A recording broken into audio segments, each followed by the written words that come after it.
Mimi nishajitambulisha kwa wale ambao hawakuwepo, naitwa Sebastian Koloa. Nitakuwa mkufunzi leo kuhusu hii topic hapa. Kama tunaiona, naomba tusome yale maandishi ya juu tu. Tena manake ni kwamba pia karibu wote hapa tunajua Kiingereza, si ndio Maana hapa si ndio? Kama kuna mtu ajui Kiingereza au anaona kama Kiingereza kitamchanganya, anyanyue mkono. Hapo sasa ni swala la Kiingereza na uaminifu. Wangapi wanajua uzito wao? Tuwe T. Uzito, yani kwamba saizi unajua hata kama hujapima jana, lakini unajua kwa hapa karibia hapa na 80 kwa kilogramu, si ndio Tunazijua? Wangapi wanajua ubongo wao ni asilimia ngapi ya uzito wao? Hatujui Ni asilimia hizi? Asilimia ngapi hizi jamani? Asilimia 2 tu. Ubongo wako ni asilimia 2 tu. Sasa kuna wadada unaweza kukuta nywele ndio zimechukua asilimia 5, yani yani ubongo una asilimia chache za uzito kuliko nywele.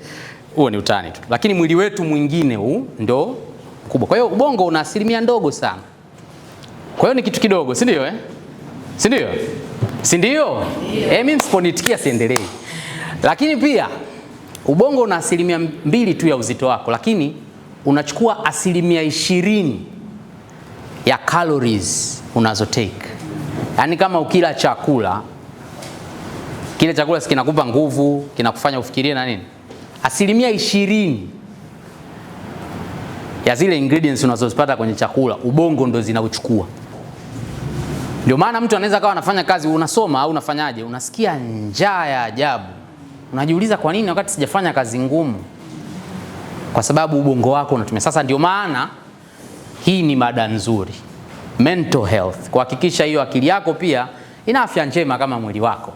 Si ndio Lakini pia mindset shift. Sasa mfano mzuri wa mindset shift, wangapi wanapajua Mbezi Beach? Tunyoshe tena mkono. Mbezi Beach. Mbezi Beach yote tu, sio lazima sehemu fulani. Kuna njia mbili za kwenda Mbezi Beach. Tunaitaga njia ya juu na njia ya chini. Si ndio Sasa ukipita njia ya chini ukakuta foleni, unasema ningejua ningefanya tena kama ndio una time management hapo. Sema nimechelewa, ningejua ningepita. Sasa niwaambie mimi ninachojiambiaga, njia ya juu ina foleni zaidi. Sisi tumeelewana? Asalamu alaykum. Bwana Yesu asifiwe. Tumeelewana? Si tumeelewana? Yaani kwamba mindset yako ndio inayokufanya sasa uwe na amani wakati unasafiri pale. Mimi huwa ninakuwa na amani kwa sababu nasema bora nimepita huku. Hii foleni sio kama ya juu. Hata sijui lakini najiambia tu. Ila wewe unaweza ukaamua sasa kupata stress.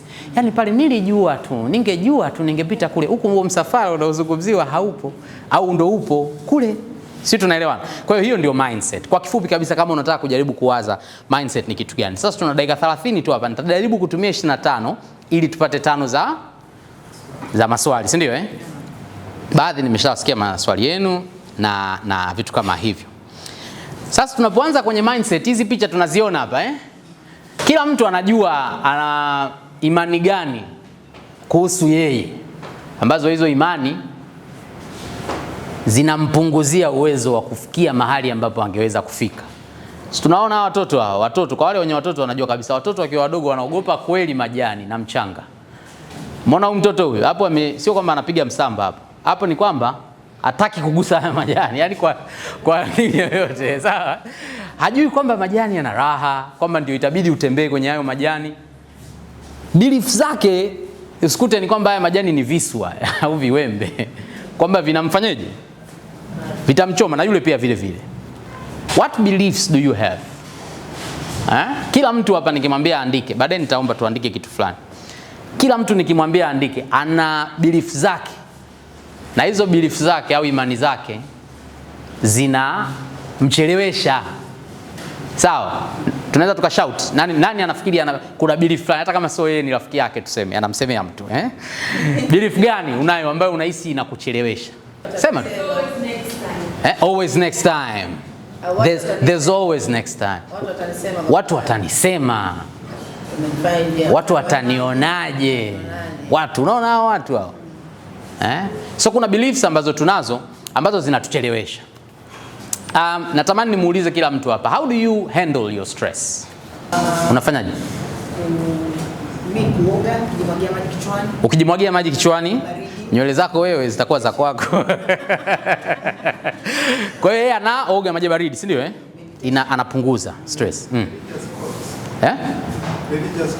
Religious quotes. Kwa hiyo unaenda kwa Mungu, unasali. Sawa? Kweli, nzuri sana hiyo. Madam? Music. What kind of music? Unasikiza hip hop. Stress inaongezeka. Bro, breathing. Actually, kwa natamani mtu aseme hiyo. Niwape technique kabla sijasahau. Ukivuta pumzi mara 2 na pua, hafu ukatoa na mdomo mara kadhaa, hata kama ulikuwa unapata stress gani, hata kama ukiwa ndani ya selo ya polisi, unatulia, una relax. Tunaitumia sana hiyo kwenye public speaking. Tunawapa ushauri watu kwenye kuzungumza mbele za watu. Saa zingine unaweza ukawa unajiamini sana afu ukakaa ukamwona ex wako. Akasema huyu ataniua. So breathing is very nice. Anybody else? Mwingine, madam? Unaagiza keki. Keki. Umeona? Kumbe nyinyi mnaongeza unene na kupunguza stress. Nice. Unaagiza keki. Safi. Mwingine? Kuzuia ibada za praise and worship. Ibada. Sawa, mambo ya Mungu. Kwa mwisho. As I do my duties, I do them to the best such as I don't regret the outcomes. Safi. Kufanya ile kazi yako kwa bidii usiregret. Ya mwisho basi. Kuassure myself kwamba kitapita. Safi kabisa. Na mimi waga na sentence nyingine nasemaga it could always be worse. Yaani chochote unachopitia kingeweza kuwa kibaya zaidi, kama nilivyosema kuhusu foleni kwamba sijekaa kule ndo balaa zaidi. Wewe utajibu swali linalofuata. Sasa hapa kuna baadhi ya vitu ambavyo watu wamevinini na sisi tumevitaja: listen to mental chatter, kusikiliza wale wanaozungumza kuhusu jinsi gani unaweza ukaondoka kwenye mental health problems, lakini creating a routine. Hakuna kitu kizuri duniani kama kutengeneza routine. Ndio maana maofisi yetu na shuleni, kwa wale ambao ni walimu wanajua, tumetengeneza routine ili kuhakikisha mambo yanaenda bila kupata stress. Unajua stress zinaanza pale ambapo kuna mambo hujayafanya. Yaani ukikumbuka tu kwamba nguo sijaziloweka, unachanganyikiwa. Stress inaanzia hapo. Sisi tumeelewana. Lakini ukishakuwa na utaratibu wako kwamba asubuhi nikiamka ninafanya 1, 2, 3. Nikifanya la 3 naenda la 4, la 5 na la 6. Deep breathing, nafikiri imetajwa. Laugh more. Mimi mwenyewe sometimes nikiona nina stress naangalia stand up comedy zile za Kibogo na za nje. Ukimsikiza Eliudi yule, unacheka mpaka unasahau kwamba kulikuwa na tatizo. Laugh more. Spend time with yourself. Hii ni nzuri, lakini mimi kwa kweli sijui kama huwa inanisaidia sana. Mimi naogopa kukaa peke yangu. Digital detox maana yake stay away from your phone. Kwa sababu ukiangalia kule, mimi naika picha nzuri tu. Naika picha nipo na mke wangu tuna smile. Kumbe tumetoka kugombana. Umeelewa? Achana na mitandao kwa muda. Meditation, of course kwa wale ambao wanaweza. Perform journaling, kuandika mipango yako. Connect with others, kuzungumza na watu na nini. And then spend time kwenye nature. Mambo ya wanasema kwamba kwenye miti na nini. Kuna vitu ambavyo vinatusaidia. Sasa naomba volunteer mmoja tu. Naomba ishikilie hii chupa hivi. Yes. Susan, unafikiri unaweza kushikilia hiyo chupa kwa muda gani hivyo? Kwa muda gani tuseme? Dakika 10 unaweza? We ni power, yani mbitu kupeleka kwenye ile mashindano ya power. Tuseme dakika 10. Kama tukikupa hela market zinaweza zikaongezeka. Tuseme sasa ile milioni 10 uliokuwa unahitaji hapa. Si ndio? Yanaongezeka. Si ndio Una mtoto? Watoto. Una watoto. Tukikushikia wewe bunduki kichwani unaweza kuongezeka kidogo dakika. Yaani tukushikie bunduki kwamba ukiangusha tunakuua. Zinaweza zikafika dakika 20. Si ndio Lakini mkono utakuwa unajisikiaje?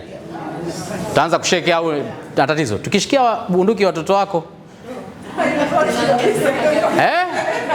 Si ndio Lakini mkono utafikia hali gani? Utachoka, unaweza hata ukaparalyze. Hebu iweke mezani hiyo chupa. Hapo sasa hivi unajisikiaje? Naomba urudi ukakae tumpigie makofi tafadhali. Sasa hizi mambo tunaita stress. Zipo hivyo. Kila mtu anapewaga hii chupa. Everybody. Kila mtu. Hiyo chupa ndio stress yako. Sasa ule muda ambao wewe unatumia kuishika hivi ndio unasumbua ubongo na mwili. Sisi tunaelewana? Kwa tatizo sio stress. Kila mtu, mchungaji, shekhe, wote wanapata stress. Sijui naelewa. Mungu Yesu mwenyewe alipokuja na Mtume Muhammad watu waliwapa stress. Si tumeelewana? Kwamba stress zipo, lakini inakuchukua muda gani kuachana nayo? Ndio maana tukaweka vile vitu sasa vya kusema kwamba how do you handle them. Kwamba wewe ukisema sasa, nafikiri kuna jinsia moja ina uwezo mkubwa sana wa kukaa kimya, kula bati, yani kunyamaza, kwamba naweza nikakunyamazia wewe wiki nzima. Kuna jinsia moja inaweza zaidi. Sasa ukifanya vile sijui. Ukifanya vile sasa, pale hamna unayemkomoa. Sisi tunaelewana? Pale ndio unashika chupa kwa muda mrefu. Kwa every time unapata ka stress fulani, ukaamua kukashika hivyo muda mrefu, wewe sasa ndio unaamua maamuzi ya ukiamua kuitua kwa kutumia zile namna ambazo tumeziweka hapa na zingine watu wamestaja na wewe mwenyewe unazijua. Kuna mtu mwingine kuangalia movie, kuna mtu mwingine kutembea tu. Atembee tu bila kusikiza simu, bila chochote, inamsaidia. Kwa hiyo nafikiri hapo tumepata kidogo kitu Wangapi wanapenda kusoma vitabu? Kuna hiki kitabu kinaitwa Mindset. Aliandika anaitwa Dr. Carol Dweck. It's a very good book. Mimi nimekisoma mwenyewe na ni kitabu ambacho yeye ni mwanasaikolojia Carol. Anaelezea kuhusu mindsets mbili. Kuna mindset inaitwa growth mindset ambayo ni mindset ya ukuaji. Sawa? Alafu na mindset nyingine inaitwaje kama kuna mtu amekisoma? Fixed mindset. Nafikiri ukiangalia maneno tu unaelewa.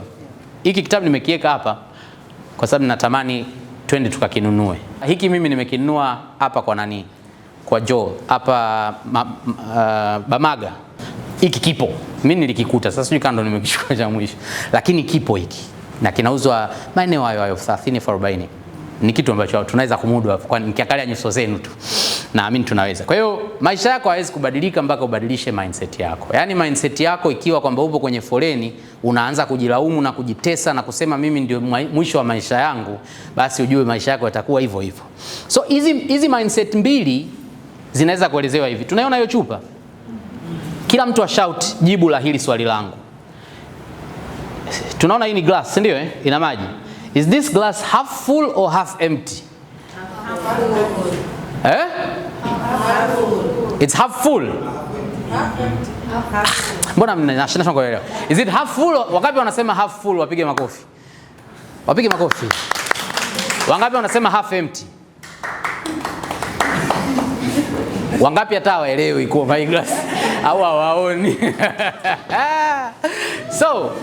So hii glass ina maji nusu. Mindset yako ndo inasema kwamba it is about to be full or it is about to be empty. Sijui umenielewa? Kwa wewe unaweza kuwa unatokewa na jambo. Kila mtu anatokewa na jambo. Kila mtu analichukulia tofauti. Mvua inanyesha, wewe ni muuzaji. Wewe ni mtu ambaye unafanyaga mauzo. Mmoja anasema mvua inanyesha, leo siendi kuuza. Mwingine anasema mvua inanyesha, wengi hawaendi kuuza, leo mimi ndo naenda. Sijui tumeelewana? Ni hiyo mindset. Sawa? Huu mwezi wa mfungo nimefunga, nikienda kusoma elimu nitapata tabu kidogo. Nitafika kweli saa 12. Mwingine anasema hapana, mimi naenda. Kwa sababu kwanza kisaikolojia ukiwa hauna chakula tumboni ndio unafikiria vizuri zaidi. Kweli kabisa. Hii ni kweli proven. Mungu anafanya kazi zaidi ukimshika. Ukiwa hauna, kwa sababu nikwambie inachukua masaa 8 kwa ubongo wako kushughulika katika digestion. Kwa hiyo ile inapofanya huku inafanya digestion, huku inafanya mambo ya kuelewa mindset saa ngapi. Utaelewa. Kwa hiyo mindset yako, maana yangu ni kwamba kila unachokiona jaribu kujiuliza, je, hivi ninavyokiona ndio hivi tu au ninaweza nikakiwaza kwa namna nyingine ikawa na manufaa kwangu? Sijui tumeelewana? Yaani hiyo mindset. Mimi hapa ni mwandishi wa habari za michezo. Sawa? Bahati mbaya waandishi wa habari za michezo Tanzania hawaheshimiki. Kwa hata wakati naanza niliitwa kikao nyumbani kwamba wewe mbona kama una viakili huku kweli ndio unataka kwenda. Sijui umenielewa. Lakini mimi nilikuwa naona kwamba huko mimi naweza kufanya vitu vingine vizuri tu. Ufagiaji. Si tunaona kama ufagiaji, hata mtu ambaye anafanya kazi kwenye hili jengo kama mfagiaji, mnaweza mkamuona kama katika watu wote kweli mimi nikafanya hiyo kazi. Lakini tunafikiri majengo yale makubwa kabisa tunayoingia masafi na nini yanafanywa kazi na nani? Si makampuni ya ufagiaji? Si ni makampuni ya usafi? Au unafikiri wewe mtu mwenye kampuni ya usafi ni sawa na sisi hapa?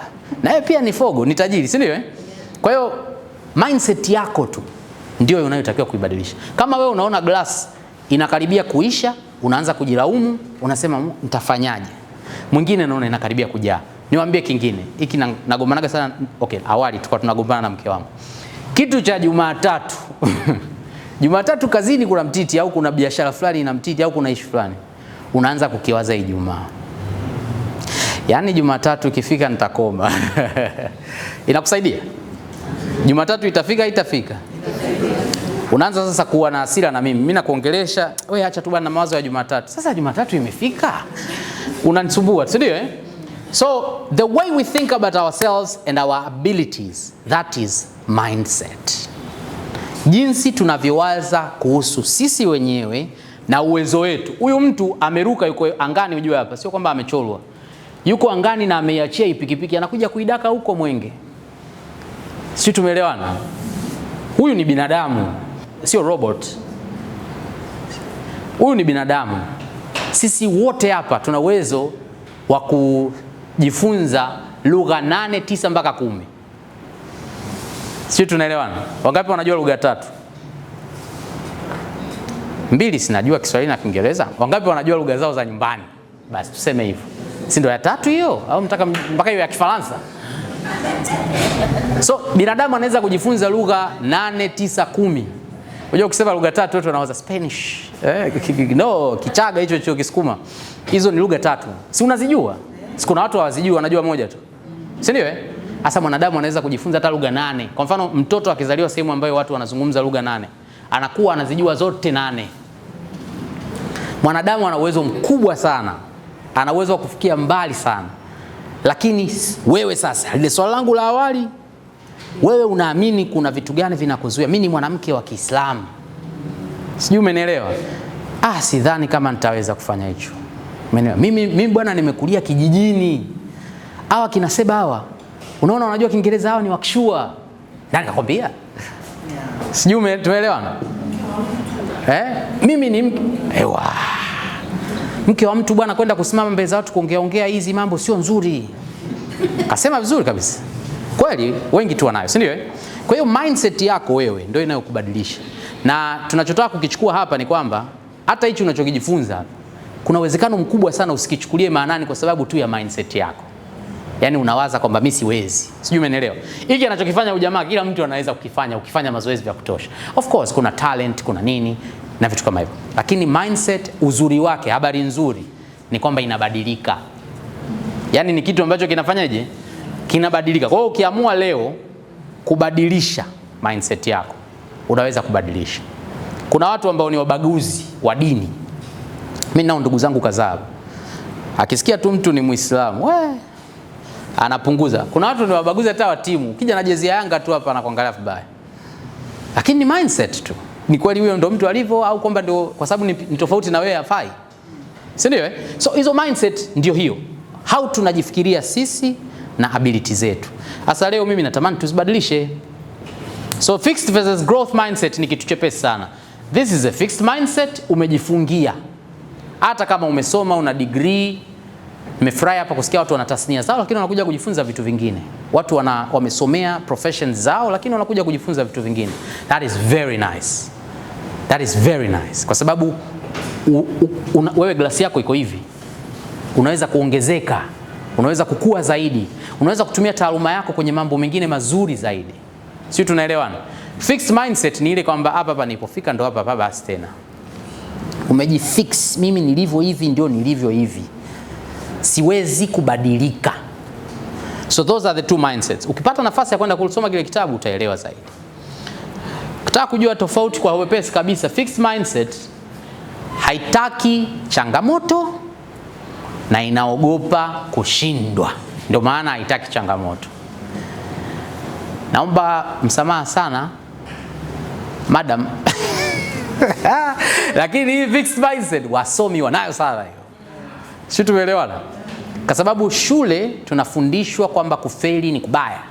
Kwenye biashara, watu wanaofanya biashara tunafundishwa kwamba kufeli ndio kujifunza.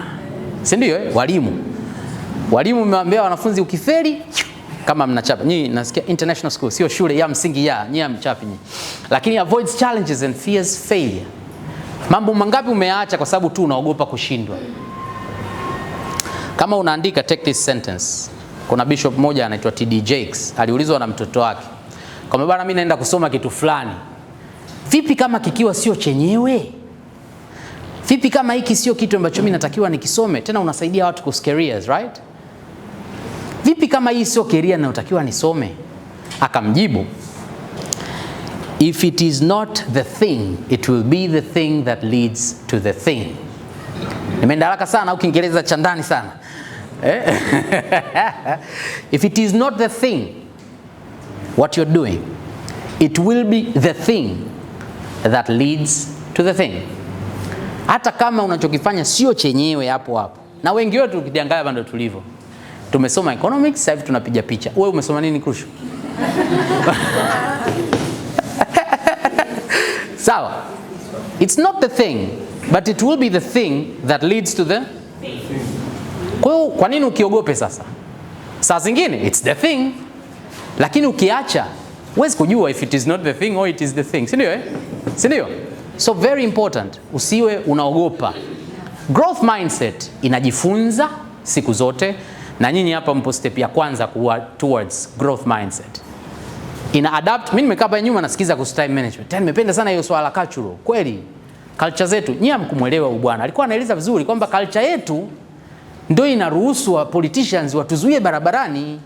Sasa mimi nishapanga kama hivyo, masaa yangu 3 najua nafika, masaa 2 nafika pale. Nimeongeza la 3. Hilo la 3 lote limeliwa na nani mtukufu fulani. So learns. So hata mimi napenda kujifunza. Sawa, yani nimekuja hapa kama mkufunzi, lakini nimekaa nyuma ninajifunza kwamba what is this? What is this? Kisa mtakitumia hicho baadaye. Simuona mmecheka hapa, mmecheka mjacheka. Si mmecheka. So adapt as well. Kwamba unaenda sehemu ambayo iko tofauti kidogo na culture yako. Lakini kwa sababu wewe uko kwenye growth mindset, unasema nitajifunza. Kwa mfano kaka pale amesema yeye ni mtumishi wa Mungu. Tuseme sasa hivi ukipata kazi Saudi Arabia. Sawa, au Zanzibar tu hapo, sio Saudi Arabia. Utafika pale unamwamini Yesu Kristo na unamwamini Mungu wako. Lakini utaadapt na baadhi ya vitu ambavyo wao wanaendana navyo. Alimradi have affect imani yako. Hutosema mimi Zanzibar siendi kufanya kazi, umekwisha. Hutofanikiwa. So it adapts, inakubaliana na mazingira. Lakini it also what? Improves. There's a question that I ask always. Practice makes what? Practice makes? Yes, practice makes progress.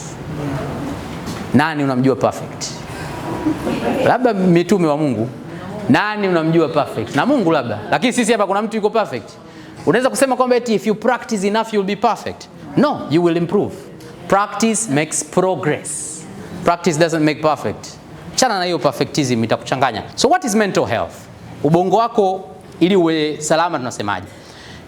Mimi ni mtu atizi, hata ukiniangalia hapo unaniona, si ndio eh? Hebu nipigeni makofi basi kama nipo fresh. Sasa unaweza kuwa fiti. Mwili wako unaonesha kwamba wewe uko fiti. Lakini hauna afya. Kwa wakati fulani nilifuatilia sana huu mchezo unaitwa bodybuilding, wale watunisha misuli. Kwa makini sana. Wale wako fit, but 80-70% of them, hasa wale wa nyanja za juu, they are not healthy. Na wanakufaga ghafla sana. Kwa sababu wanatumia dawa nyingi ili ule mwili uwe vile ambavyo wanataka uwe. Hawako healthy, lakini wako fit. Sijui umeelewa? Sijui umeelewa? Our brains are the same. Inawezekana kabisa ubongo wako uko fit kama madamu hapa. Kuanzia asubuhi, mimi nalala muda wa kutosha, kwa hiyo mindset yangu iko safi. Kuanzia saa 4 nakuwa nimelala. Lakini kuanzia saa 2, hasa wanawake. Kuanzia saa 2 wanawake mnao watafutaji wale na kwenye familia. Saa 2 umeamka, umeanza kwanza kuandaa sio watoto, unakujiandaa wewe, na kama una mume umemwandaa. Umemaliza hapo umeenda kazini, umeenda kufanya kazi. Yaani akili yako haijapumzika hata mara hii. Umefanya kazi, wakati unafanya kazi una kabiashara kako ka keki. Huku unafuatilia mteja sijui wa keki amefikishiwa keki yake. Unaelewa? Umerudi nyumbani, unarudi kwenye rutini ya nyumbani, unaifanya inatosha, na kama ni mtu wa dini unafanya na imani na nini, unalala kweli saa 4. Unafikiri akili yako haiko fit? Iko fit sana. Je, iko healthy? Haiko healthy. Inawezekana kabisa mind yako iko fit, lakini sisi tunataka iwe healthy. Kama wewe unaweza kufanya hesabu haraka haraka, unaweza kufanya kazi haraka haraka, unaweza kufanya nini? Umesema unasoma? Umesema unasoma nini? Computer engineering, watu wenye akili sana hawa. Mimi sijui kama ningeweza. Unaweza kusoma computer engineering coding ndio iko au ile ni computer science, coding sio nini. Kweli akili yako inaweza ikawa iko strong, but is it healthy? Those are two different things. So mental health is not mental fitness. Sawa. What is mental health? Emotional and psychological well-being. Psychological, ukisikia neno saikolojia ni sayansi tu ya mambo ya kichwa, ya brain, kwamba akili yako iko salama kiafya. Na emotional pia, emotional and psychological well-being. Emotional well-being ni mambo madogo madogo tu ya emotions, na tunawaambia sana wadada, lakini hata wanaume sisi kinatukuta sana hicho. Tunapeleka sana emotions zetu kwenye biashara, kwenye kazi. Kwa nini aniambie hivyo? Si ni neno tu. Hivi unajua maneno ni maneno tu. Na mtu akilisikia tusi, kama hajui hiyo lugha, hajui kama ni tusi. Lakini wewe unaweza kuwa unaendesha sana sana barabarani, ukachomekiwa na daladala, yani ukaona kama yani ndio mwisho wa dunia, yani mimi namtafuta huyu anijui. Kuna shida gani? Sijui. So emotional well-being, you don't have to react to everything. Your emotions. Kama una muda nenda katafute kitabu kinaitwa Emotional Intelligence, pia kitakusaidia sana. So ability to cope with stress, kama tulivyoambiana, sitajirudia tena, kwamba stress ikitokea ufanyeje. Work productively, kufanya kazi kwa bidii productively na kwa kupata mafanikio. Jana nitengeneza video, movement is not equal to progress. Unaweza kuja sana kwenye seminar, unaenda kufanya sana kazi, masomo mengi, lakini una move tu, you're not progressing. Si jamani, ukitoka hapa kwenda Morogoro inabidi uende Morogoro. Sasa ukitoka hapa ukaanzia Mbagala, ukatoka kwenda Kigamboni, ukatoka kwenda sijui wapi, una move ila una progress kwenda Morogoro. How progress? So contribute to the community. This is the fourth thing ambayo nimegundua inawasaidia watu wengi sana. Wewe una msaada gani? Hiyo elimu yako ya udaktari inasaidia nini jamii? Au ndo gate, yani unafungua gate unatoka, unafungua gate unaingia. Watu hawajui chochote kuhusu faida zake. Sitaki kuzielezea sana kwa sababu naamini tukivifikiria tu tunaweza kuzielewa. So emotional and psychological well-being, ability to cope with stress, namna ya kudeal na stress, work productively and then contribute. Jamii yako ipate manufaa. Sasa unhealthy mindset, umeona your brain hiyo ilivyokaa ikoje? Kwanza kujilaumu kila mara. Constant self criticism. Now kuna tofauti kati ya self check na self criticism. Usiku unapolala unaweza ukaanza kuorodhesha, leo nimezingua sehemu ngapi? Pale kuna namba nitakiwa nichukue, sikuchukua, sio namba za mapenzi, namba za fursa. Pale kuna hiki nitakiwa nifanye, sikufanya. Hiyo ni self check. Lakini self criticism ni kujilaumu kupita kiasi. Yani wewe unajilaumu tu kila siku. Yani mimi hapa, mimi unajua yani mimi sijui nikoje. Hata ukisifiwa unajicriticize. Yani mtu akikwambia tu umependeza, na nini? Hiyo mindset yako haiko sawa. Kitu kidogo tu umeshakasirika. And I tell you, siku hizi nashangaa, sehemu za dini kuna watu wana hasira. Yani mtu tu amekaa sehemu ambayo haruhusi, labda ni mgeni, si ndio tunamkaribisha msikitini jamani au kanisani. Tayari watu, wewe usikae hapo. Mindset yako, your mindset is not healthy. Emotional exhaustion. Na wajoga wale watu ambao akili zao tu zimechoka yani. Yani mimi naomba msaada unisaidie kitu. Kwa kweli hiyo labda umwambie tu nani, mimi tayari mimi mwenyewe na mambo mengi. Emotional exhaustion, internal conflicts.